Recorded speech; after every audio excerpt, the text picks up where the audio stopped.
Bapak Ibu yang dirahmati Allah, alhamdulillah telah kita laksanakan salat subuh berjamaah, dan agar ada ilmu yang kita bawa pulang, kita lanjutkan dengan kajian. Subuh ini saya diminta oleh pengurus untuk berbicara tentang sirah nabawiyah atau sejarah Nabi. Beberapa hal yang saya sampaikan dulu, karena ini kajian bersambung.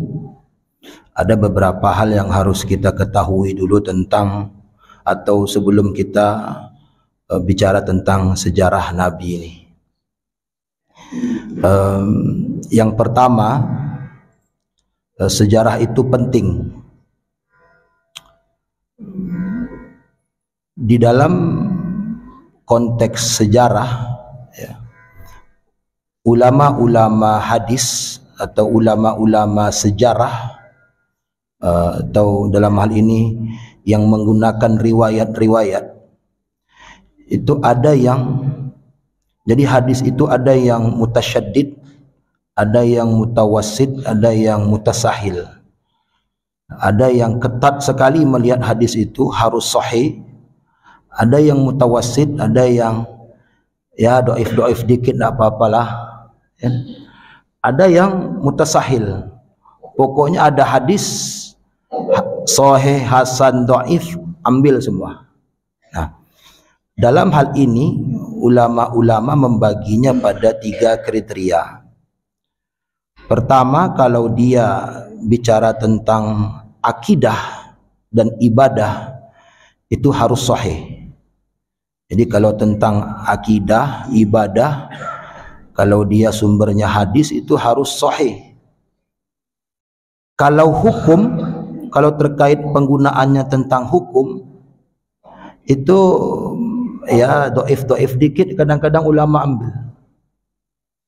Tapi terkait tentang sejarah, banyak ulama ini menampung semuanya. Yang penting tidak palsu, tapi semua ditampung. Nah, oleh karena itu, dalam hal sejarah Nabi ini kita harus hati-hati. Ada yang benar sejarahnya karena sumbernya sahih, ada yang benar sejarahnya tetapi pemahamannya salah. Benar tapi pemahamannya salah. Kenapa? Karena sejarah Nabi ini diceritakan oleh orang-orang Arab yang sastranya begitu tinggi. Nah, orang sastra itu kadang-kadang kalau kita pahami secara tekstual, itu kadang-kadang kita salah kaprah. Seperti orang Minang kalau bercerita kadang-kadang sastranya tinggi. Orang Minang kalau ada ustadz yang ceramahnya hebat, orang sastra itu berkata, hebat ustadz itu ceramah. Tidak, tapi dia berkata ada singa di atas podium. Ini kalau dipahami secara tekstual bisa salah. Orang Minang kalau ada orang rantau pergi datang dari jauh, lalu orang Minang berkata, orang rantau datang. Enggak, kata orang Minang, sajak gunung Marapi sagadang talwiti. Jadi itu benar, tapi pemahamannya harus kita pahami dengan baik. Nah, ada sumber-sumber sejarah yang memang tidak benar. Nah, itu harus kita pahami dulu. Nah, dalam bicara sejarah Nabi ini, ada seorang ulama besar, namanya Syekh Mahmud Shaltut. Katanya begini, ini harus kita pahami dulu sebelum kita bicara tentang sejarah Nabi. Nabi itu ibarat gelas, adalah gelas yang sudah penuh. Gelas kalau sudah penuh bisa diisi tidak? Tidak bisa. Kalau diisi bagaimana? Melimpah. Kata Syekh Mahmud Shaltut, apa maksudnya? Katanya begini, kemuliaan Nabi itu sudah sampai di puncak, dia tidak bisa nambah lagi. Setiap orang yang berbicara tentang sejarah Nabi yang baik-baik, bagaimana cara makannya, cara minumnya, cara bergaulnya, cara senyumnya, bagaimanapun kita bicarakan tentang yang baik-baik pada diri Nabi itu tidak akan tambah mulia. Karena kemuliaannya sudah di puncak.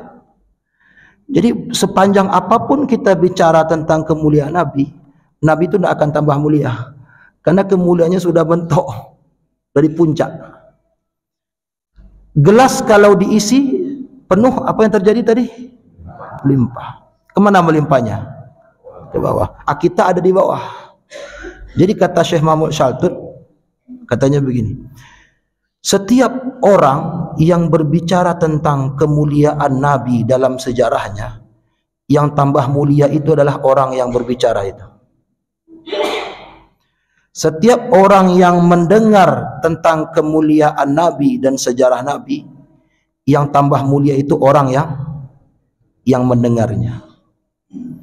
Jadi ketika kita bicara tentang sejarah Nabi itu tidak akan tambah mulia. Sehebat apapun kita sanjung-sanjung dia akan, karena dia sudah di puncak. Nah, jadi ketika kita bicara sejarah Nabi, yang tambah mulia itu adalah kita. Jadi kita yang mendengarnya, kita yang tambah mulia. Saya yang membicarakannya, saya yang tambah mulia. Jadi kita umatnya itu menumpang kemuliaan dari kemuliaan Rasulullah SAW. Itu ininya. Nah, bagaimana kita mulainya? Nah, hemat saya, kita mulai pagi ini dengan berbicara tentang ciri-ciri fisiknya dulu. Ciri-ciri fisiknya, dan kalau ada waktu nanti kita bicara tentang sifat-sifatnya. Nah, Bapak Ibu yang dirahmati Allah, ya kita kan pertama sebelum kita bicara tentang sejarah sejarah hidupnya, kita harus tahu dulu ini bagaimana ciri fisiknya. Memang menggambar Nabi itu tidak boleh. Itu dulu ada dosen di Amerika, itu dipecat gara-gara menggambar Rasulullah. Nah, kenapa tidak boleh menggambar Nabi? Nah, ibu-ibu, bapak-bapak, tahu gambar Bung Karno enggak? Tahu ya? Kenapa tahu? Karena ada fotonya. Itu sekitar 80 tahun yang lalu. Sekarang saya mundur pada 300 tahun yang lalu. Tahu gambar Gajah Mada enggak? Ini 80 Bung Karno 80 tahun yang lalu ada fotonya. Sekarang saya mundur 300 tahun yang lalu. Ada tahu gambar Gajah Mada enggak? Tahu? Ada gambarnya enggak? Ada. Di pondok itu ada polisi militer, di situ ada gambar Gajah Mada. Saya pernah tanya ke kawan saya yang dosen sejarah, Pak, menurut ilmu Bapak, itu gambar Gajah Mada enggak? Kata dia, tidak. Itu terka-terka saja itu. Kenapa? Karena foto belum ada. Ya? Foto belum ada. Ya? Rasulullah itu 1400-an tahun yang lalu. Wah, tambah tidak ada lagi. Jadi kalau digambar, pasti bukan itu. Nah, itu dulu. Jadi makanya tidak dilarang menggambar gambar Rasulullah. Ya. Kalau begitu, kalau menggambarnya tidak boleh, tetapi Bapak Ibu, kalau Bapak Ibu pergi jalan-jalan ke Fakultas Usuluddin di prodi hadis, di situ kita tanyakan, ada enggak ulama yang menarasikan ciri fisik Rasulullah. Katanya banyak. Jadi fisik Nabi itu tidak boleh digambar, tapi bisa dinarasikan. Ciri-cirinya begini, tapi tidak boleh digambar. Terserah imajinasi kita sendiri. Nah itu. Nah, orang yang pertama menggambar atau menarasikan ciri fisik Rasulullah itu namanya Ibnu Ishaq namanya. Dia membuat kitab sejarah sirah nabawiyah yang begitu bagus. Ibnu Ishaq namanya Sirah Ibnu Ishaq. Dan kitab inilah yang menjadi rujukan bagi ulama-ulama setelahnya tentang menarasikan ciri-ciri fisik Rasulullah. Menariknya, Ibnu Ishaq ini lahir 704 Hijriah. Jadi dia itu lahir sekitar 60 tahun atau 80 tahun setelah Nabi wafat. Dia ketemu tidak dengan Nabi? Tidak ketemu. Lalu ditanya oleh orang-orang, Ibnu Ishaq, kamu tidak ketemu dengan Nabi, bagaimana cara kamu bisa melihat fisik Nabi itu? Kata Ibnu Ishaq begini, saya pakai metode riwayat. Metode riwayat itu adalah kabar dari fulan ke fulan, dari fulan ke fulan, ya, yang lebih ketat daripada metode sejarah. Maaf, agak berat kajian subuh ini, tapi ini sebagai pengantar, ya, agar ini kita harus tahu. Jadi Ibnu Ishaq itu dia tidak pernah ketemu dengan Nabi, tapi dia bisa menggambarkan ciri-ciri fisik Nabi dalam kitabnya Ibnu Ishaq, Sirah Ibnu Ishaq. Itu dia pakai metode sejarah. Metode riwayat.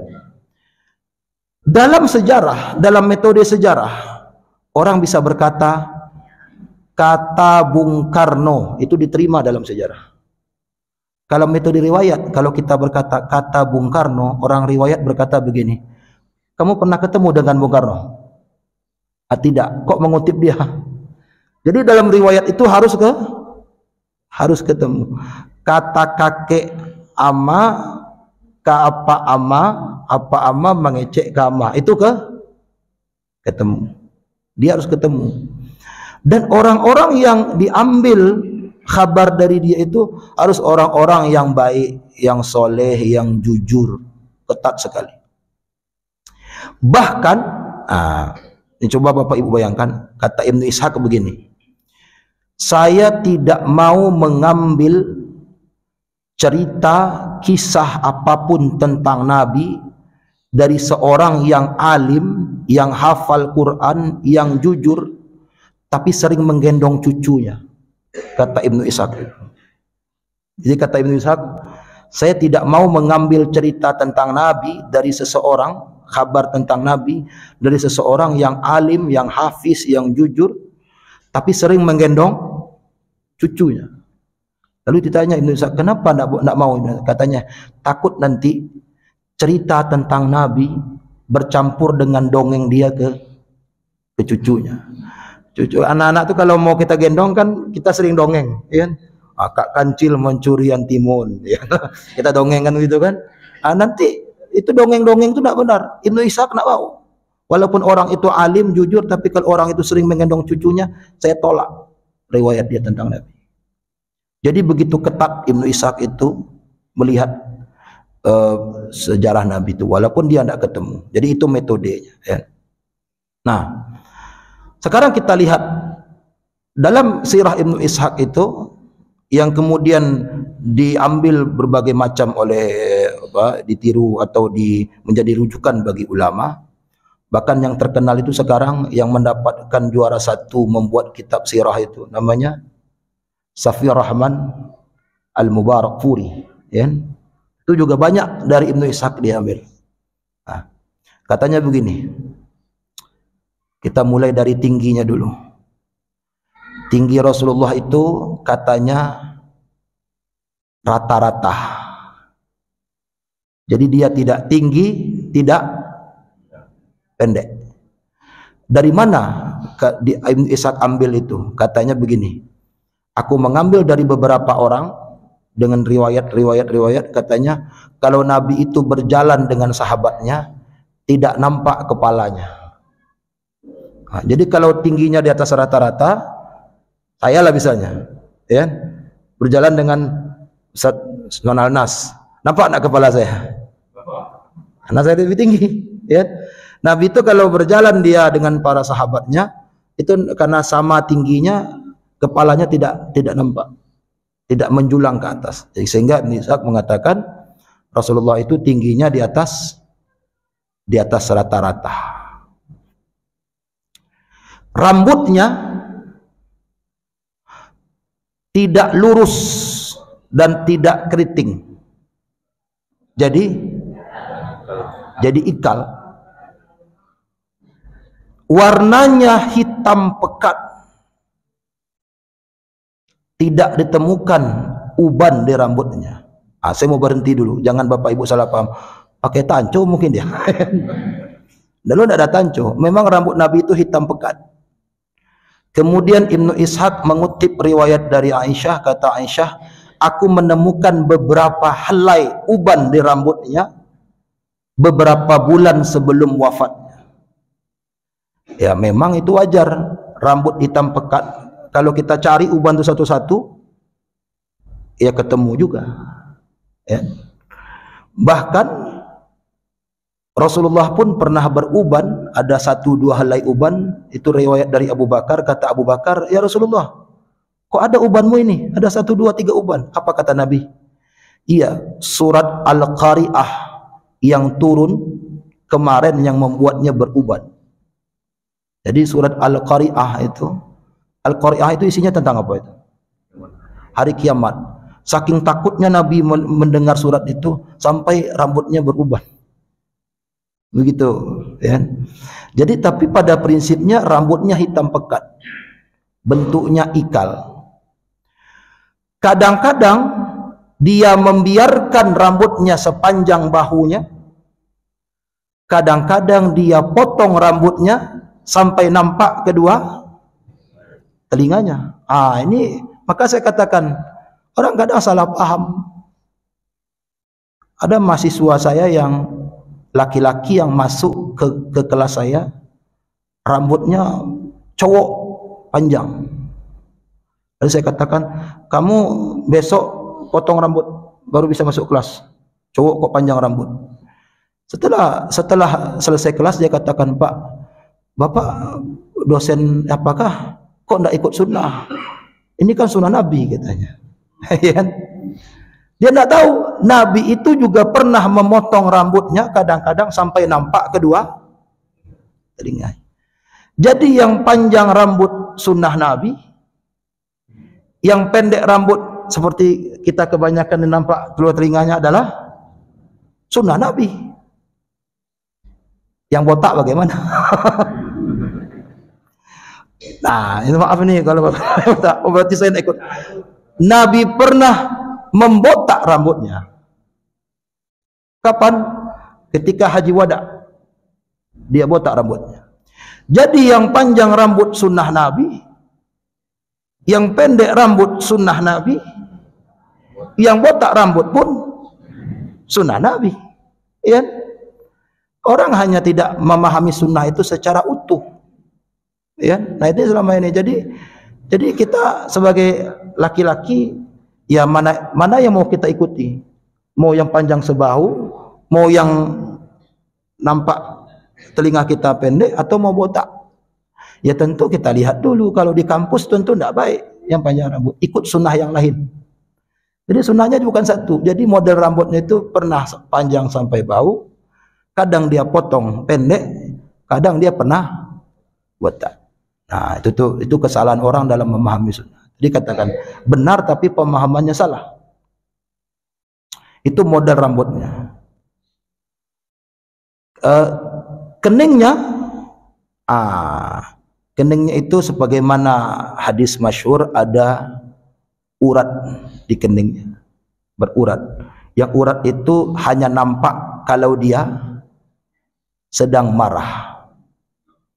Jadi Rasulullah itu kalau marah ketahuan. Kenapa? Uratnya nampak dan wajahnya berkeringat. Kenapa begitu? Kata Ibnu Ishaq, kenapa dia kalau marah uratnya nampak dan wajahnya berkeringat? Itu karena dia menahan amarahnya. Jadi Nabi itu orang yang sering menahan amarah. Kalau marah dia tidak ungkapkan, dia tahan.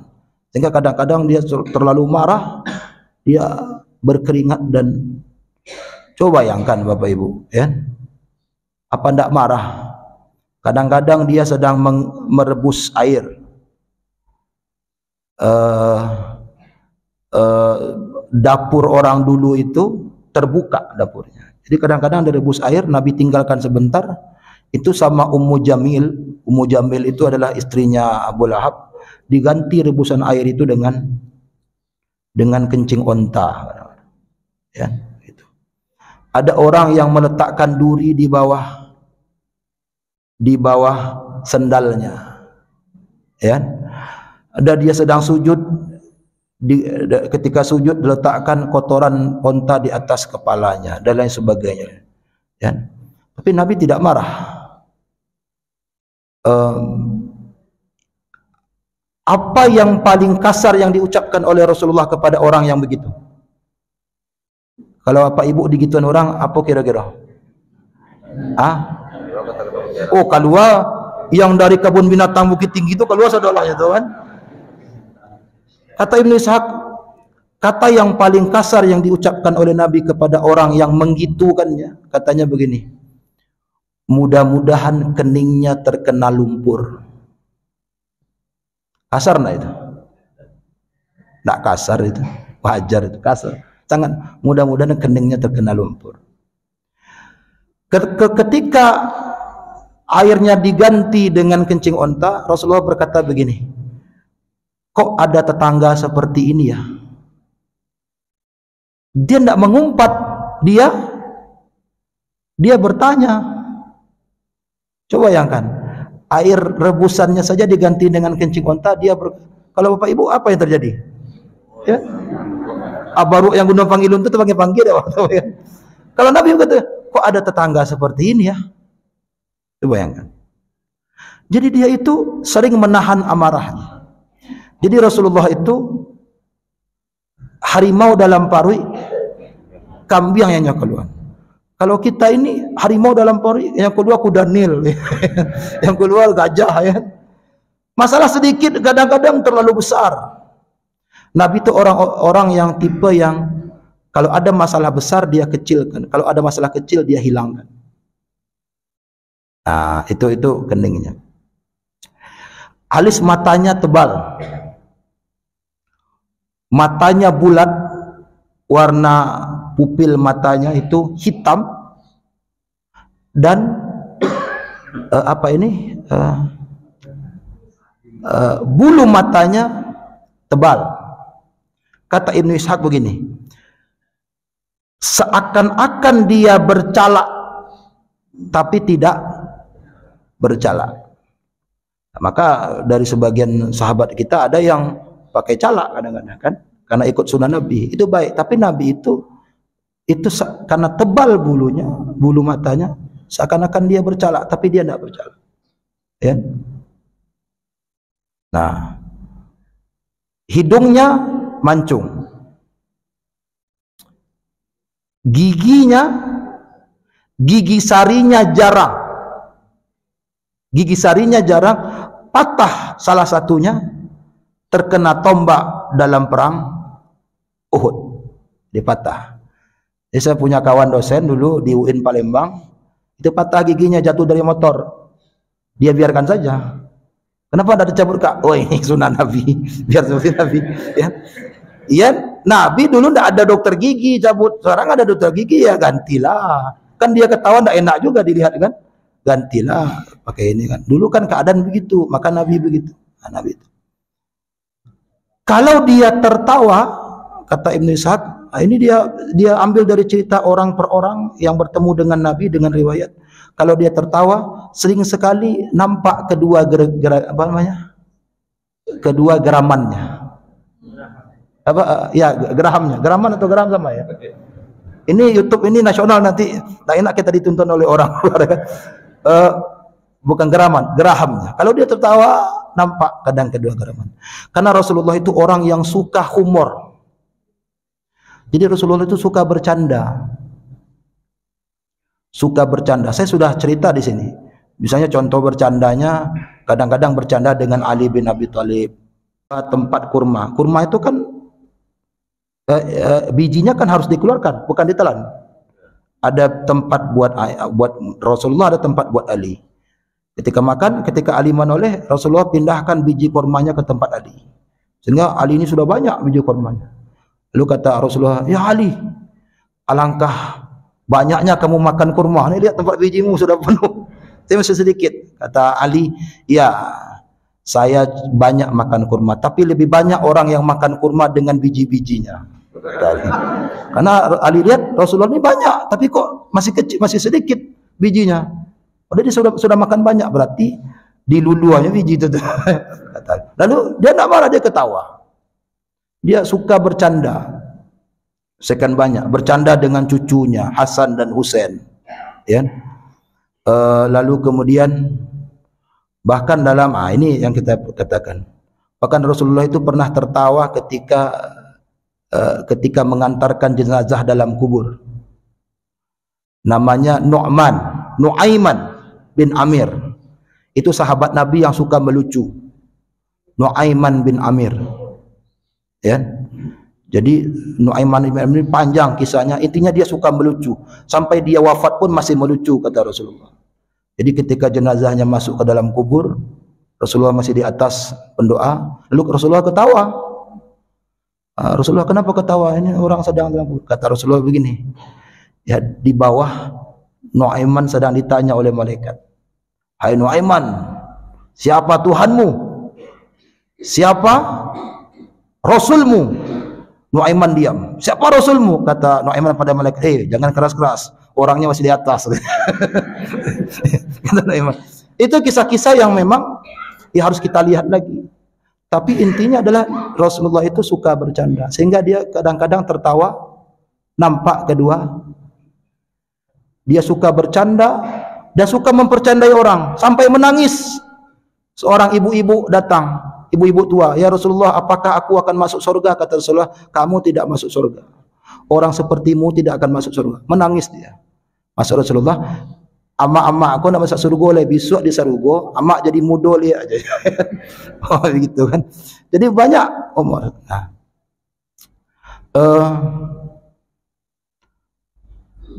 Kalau dia berbicara, Rasulullah itu, kata Ibn Ishaq, kalau pembicaranya penting, kadang-kadang dia ulang 3 kali.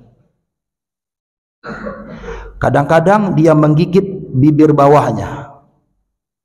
Seperti ini. Kalau pembicaraannya kadang-kadang penting, kadang-kadang dia menepuk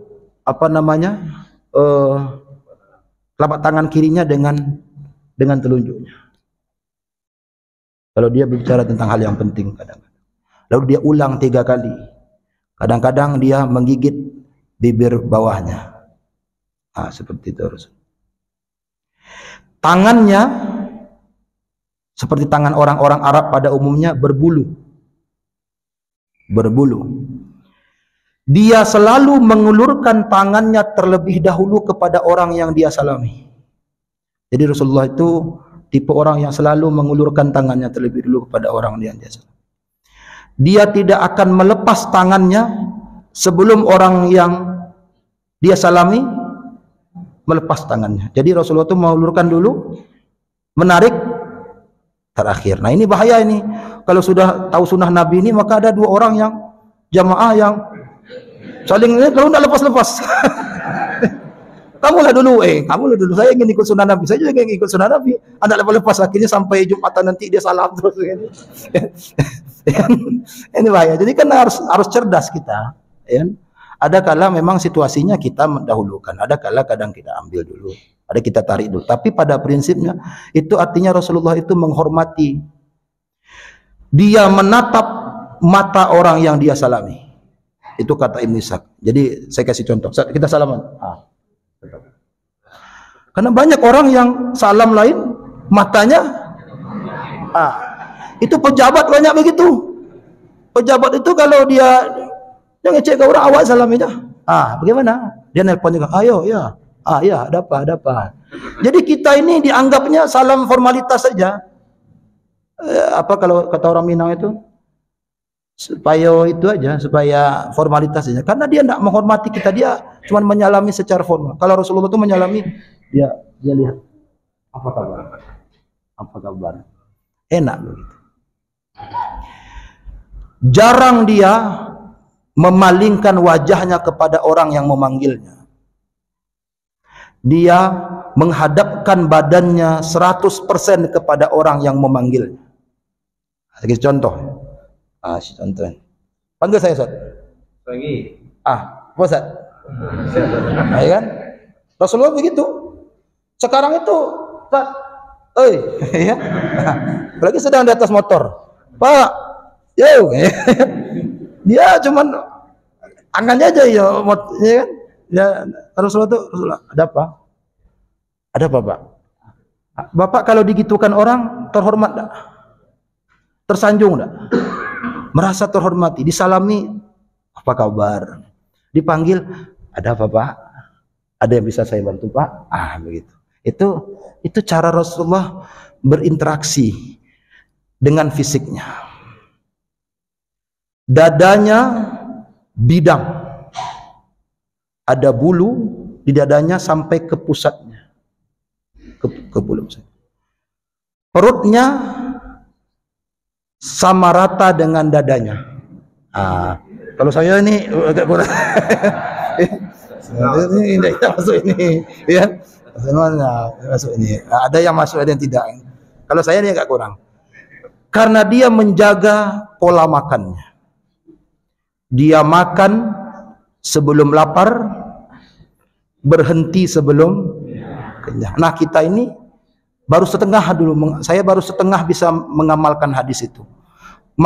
Makan sebelum lapar bisa. Tapi kalau berhenti sebelum kenyang, itu belum bisa. Jadi paling tidak setengah sunnah Nabi sudah kita amalkan. Ya. Setengahnya sudah kita amalkan. Yang mana? Yang makan sebelum laparnya. Berhenti sebelum kenyangnya kita pelan-pelan lah. Ya. Makanya Rasulullah itu perutnya sama rata dengan dadanya. Nah, telapak kakinya rata-rata dan telapak kakinya besar. Kalau dia berjalan tidak terdengar bunyi langkahnya. Jalan maling bukan jalan maling. Itu karena Rasulullah itu berjalan mengangkat kakinya. Pernah ibu melihat orang berjalan tidak makan 3 hari? Dia berjalan makan itu makannya jalannya begini. Makan 3 hari. Rasulullah itu berjalan dia itu karena dia tegap semangat. Kalau orang jalan 3 hari bunyi dia, ada abu kan berdebu bunyi. Rasulullah itu melangkah berjalan tidak ini. Nah, duduknya maaf Pak.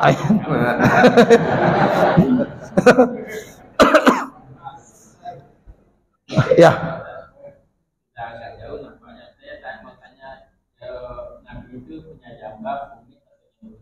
Iya, Rasulullah itu punya jenggot. Ya, yang rapi. Makanya ketika Aisyah melihat dia berwudu, kata Aisyah, dia basuh wajahnya, air mengalir ke jenggotnya membasahi dadanya.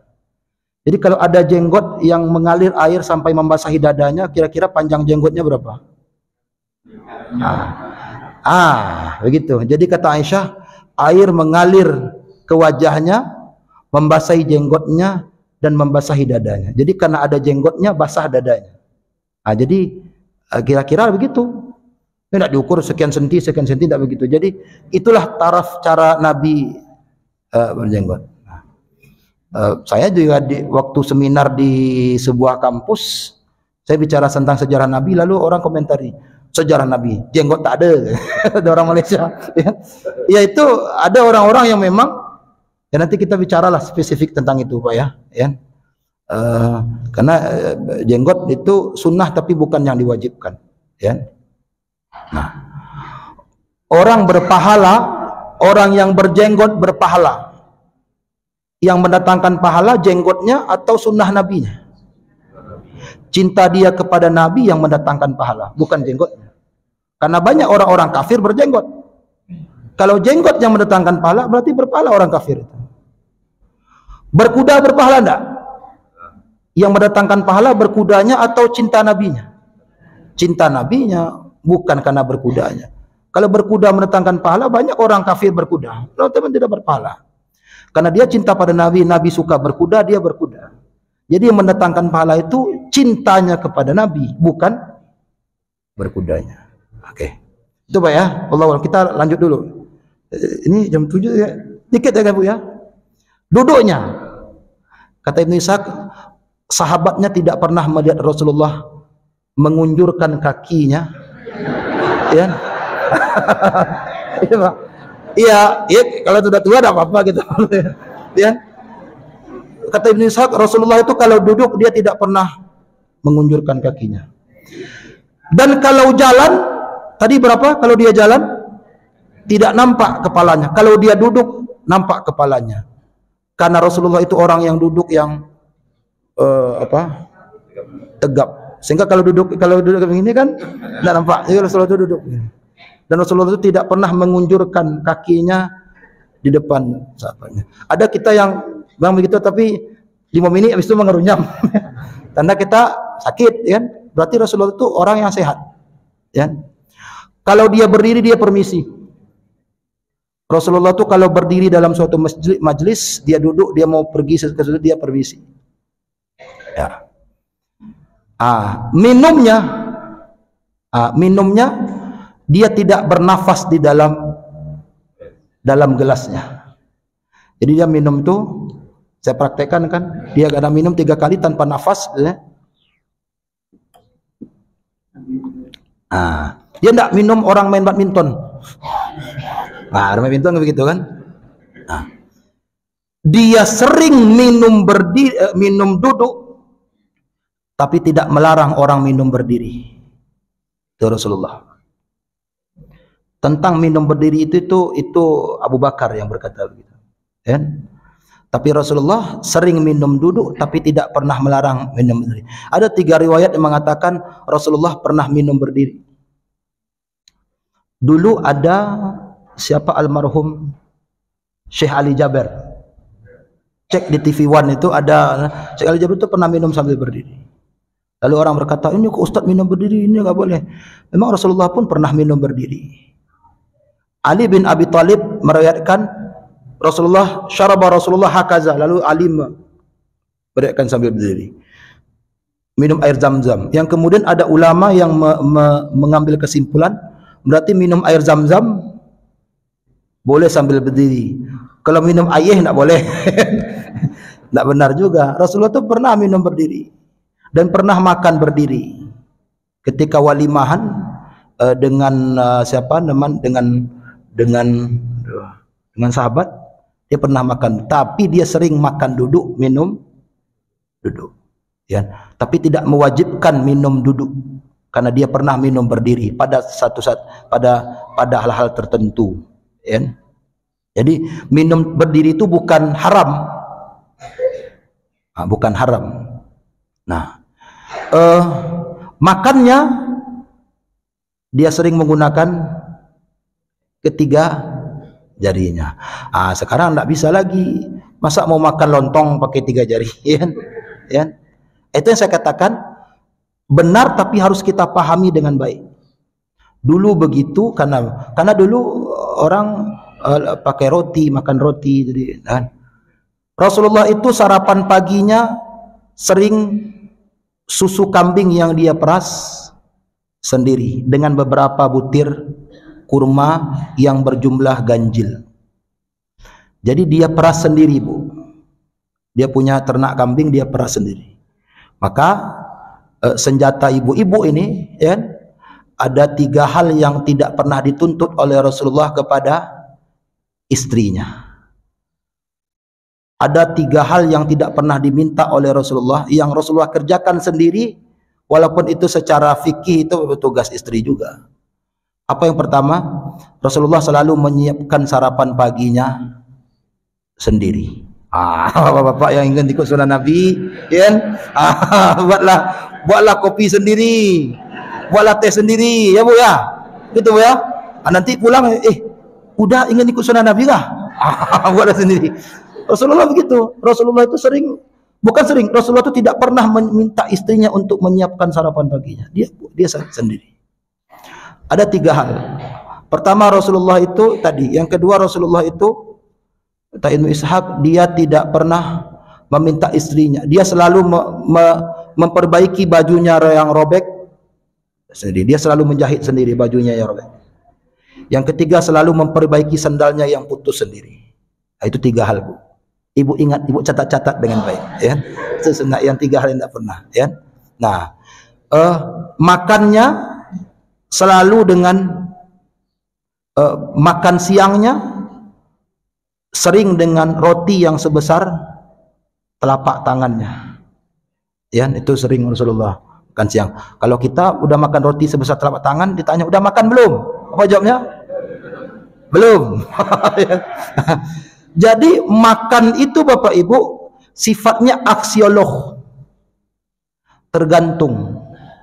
Jadi makan itu tergantung, karena kalau di kita itu belum makan, minum susu kambing dan beberapa butir kurma, lalu tanya sudah sarapan belum? Apa jawabnya? Belum. Iya kan? Jadi sangat aksiolog. Itu Rasulullah begitu.